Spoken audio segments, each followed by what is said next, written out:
Opila bird. So why this bird out of the other current characters? And why a bird in general?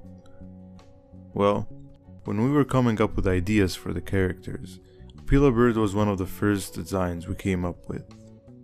Birds are typically both cute and also intimidating to humans at the same time. And so we thought making a character like this could be somewhat fun. As for what kind of bird Opila is, we'll keep that as a secret for now. To fit in the kindergarten setting we have in the game, we wanted to make it colorful and simple, but it also had to be scary at the same time. The big red eyes and textures on it helped us achieve the unnerving look we were going for. In the very first script of the game, it was actually Stinger Flynn who was going to be the main antagonist of the game, and we were going to have him stalk you all throughout the game, even more than Opila Bird ended up doing. But then later we decided Opila Bird would be a much better fit. It was its time to shine. And what can't birds exist without? Eggs. Yeah. We thought the egg puzzle was a lot more interesting and weird than anything we could do with Stinger Flynn in that setting. Next up was AI. In most horror games, it's expected of monsters and enemies to just run after you and take you out the moment they spot you. This unrealistically applies to animal enemies as well a lot of the time. So why not try something different? We thought having Opila Bird act as a real predator would be something very interesting to see. We decided to have it so that it would only attack you if it felt that you were prey, like predators do. For example, when you run away from it, and when you don't harm it when it has you cornered. It only attacks when the player tries to flee or when it has taken a good look at the player. When the encounter is happening, the player is trapped in a corner with no escape. Your back's to the wall, you can't run past Opila Bird, you can't fight the beast, and your only escape is to run away on those platforms, after which Opila Bird chases you. After the chase scene on the moving platforms, we are given two options. A. Get rid of the bird once and for all by pressing the emergency stop button, or B.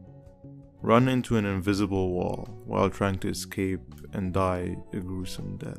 The whole Opila Bird sequence was originally much more complicated.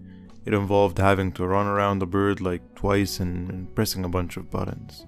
But after letting some of our friends and family try the sequence and saying that none of them were able to pass it, we decided to simplify it a bit more to what's in the game right now.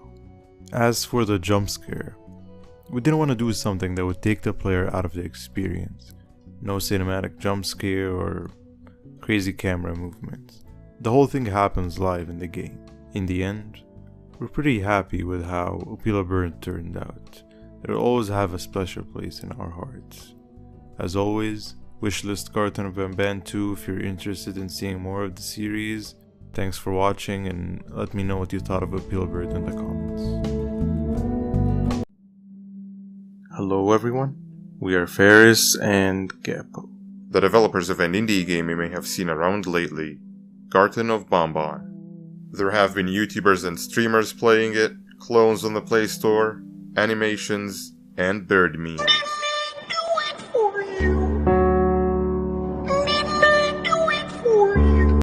And we're very grateful for it. If you had taken the time to check out our other games, you may have noticed something. Garten of Banban is far from being our first game. We have made games of just about every genre. Action, adventure, serious, multiplayer, horror, everything. And while some of them have had decent exposure, Garten of Banban is our most popular so far. Also, here's a little secret for you. Most of them are free if you'd like to check them out. So in short, making games has been a massive part of our lives for as long as we can remember. For an indie developer, nothing beats the feeling of watching people play your games and have fun. And knowing that some of these people were our favorite YouTubers as kids just makes it all the more crazy. Now about Garten of Banban. One of the most common questions we've seen is what inspired not just the designs of the characters in the game, but the setting of the game. Well, the idea was to have a setting that most people would be able to relate to and then put our own twist on it. Things that are relatable to anyone and everyone could be associated with their childhoods. We've had this idea for a while now, and a correct implementation is what we needed. After a lot of brainstorming and thinking, a light bulb appeared over our heads, where the idea came through. A kindergarten. Most people have been to kindergarten, and therefore most people would feel uncanny in a twisted kindergarten, and that formed the basis of our game.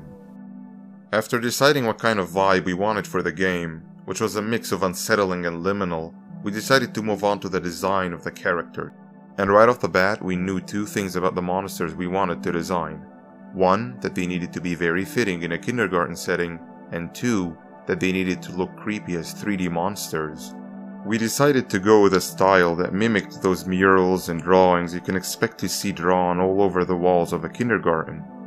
But also we decided to have them look like they were drawn by a creative kindergartner. And the result was the cast you're probably familiar with at this point.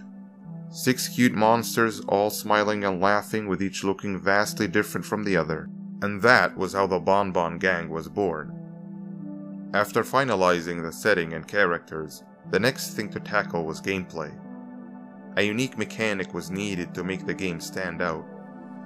Something that would help the player progress through the game and not be a burden or an annoyance. A toy drone is what we ended up settling for many reasons really, but the story of the drone could be a video of its own. By the way, you can teleport it by pressing right click. And that formed the basis on which we designed Garten of Bon Bon. Of course, there are many things that came down the line, such as the gameplay and just how overall the game was going to play out. While deciding how the game was going to play out, we needed to keep our plan realistic and doable. After all, we both have university as well, so we needed to find a good balance between our studies and what we love doing most, making games.